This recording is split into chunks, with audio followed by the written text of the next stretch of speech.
who was some woman that often get overlooked in history, but had major contributions to society.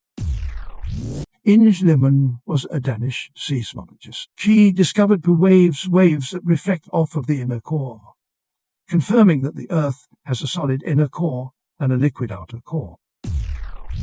Sandra Ford, the drug technician who first brought attention to what would become the AIDS epidemic. She knew something was up when she began receiving unusually high numbers of requests for pentamidine, an antibiotic reserved for treating pneumocystis, pneumonia in seriously ill, immuno-compromised patients. The patients it was being requested for were gay men who had been otherwise healthy. Frances Oldham Kelley. She stopped thalidomide from getting widespread use in North America and saved countless children from life-altering birth defects. In 1952, Dr.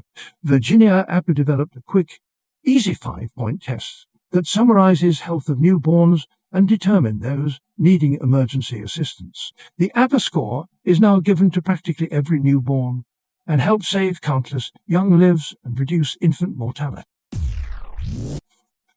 Mona Hanna-Atch. She is the Dean of Medicine at Hurley Children's Hospital in Flint. She saw that children were having elevated lead levels, Ls, outside the normal range. She contacted the Tennessee Department of Health, who at first dismissed her claim, then sent her obfuscated data to make it look like the Ls were completely within normal trends. She grew frustrated at this, so she called a team of epidemiologists from UVA, her alma mater, to find the source of the lead. Lo and behold, she found that the water in multiple zip codes was contaminated with lead. She informed the Tennessee Department of Health again, who brushed her off. She then said fuck it and held a major press conference where she announced on air that the water in Flint wasn't safe and to come to the hospital to get your child tested and to pick up supplies of water and liquid infant formula. If she saved thousands of children from the permanent effects of lead poisoning. Edit 1. Thanks for the awards. Edit 2. It was a Uber. Apologies to all those around me who told me about. Georgina Seeger Johns, Dr. Johns single-handedly organized the field of gynecological endocrinology, while at Johns Hopkins with her husband, Dr. Howard Johns, and doctors Roberts and Steptoe. She devised the hypothesis of follicular hyperstimulation, which produced more than one egg per cycle. Her later discoveries led to increases in viability of in vitro fertilization. Per Wikipedia, as a resident at Johns Hopkins, she discovered that the pregnancy hormone was manufactured by the placenta, not the pituitary gland as originally thought. This discovery led to the development of many of the early over-the-counter pregnancy test kits currently available.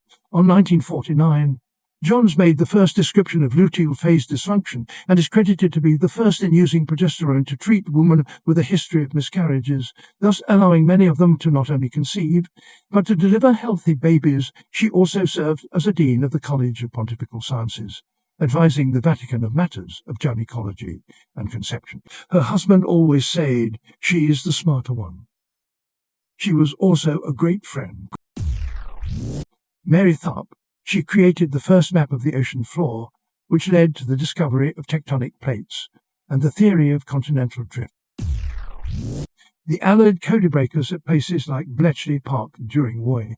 They worked incredibly long, tedious and stressful hours and were a major contributor to the war effort and military intelligence. But their work didn't even receive official recognition from the British government until 2009, 64 years after the war ended. Daphne Oram, first ever composer to produce electronic sounds. She pioneered electronic music and lead the path for music today. She even wrote a piece called Still Point that she was never able to perform live because of sexism by her peers, and she never heard it live before she died. But it was performed for the first time in 2018 using a replica of a machine Daphne had created to electronically manipulate a live orchestra. Claudette Colvin was the person who refused to get up from her bus seat during the Jim Crows in America. But she was a young woman who was pregnant out of wedlock at the time, and the black leaders decided she was not a good image of an activist, so they handpicked Rosa Parks to do the same.